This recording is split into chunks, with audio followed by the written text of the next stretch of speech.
книги эти все были у вас на виду. В каждой библиотеке они есть. Любой из вас сможет их прочесть. Может, моя выставка покажется проста?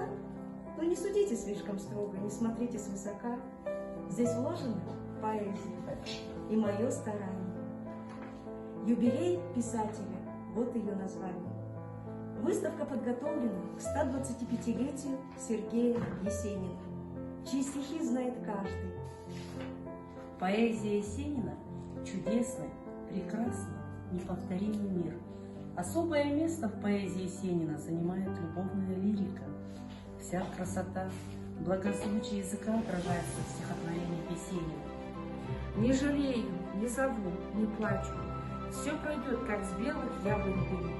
Увядание золотом охвачено, я не буду больше молодым.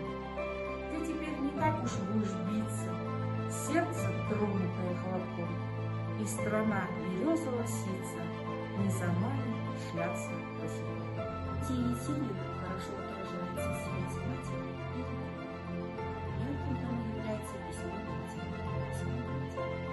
Доживай еще, моя старушка, жив и я, и ведь теперь племянник, пусть струится на твоей избушке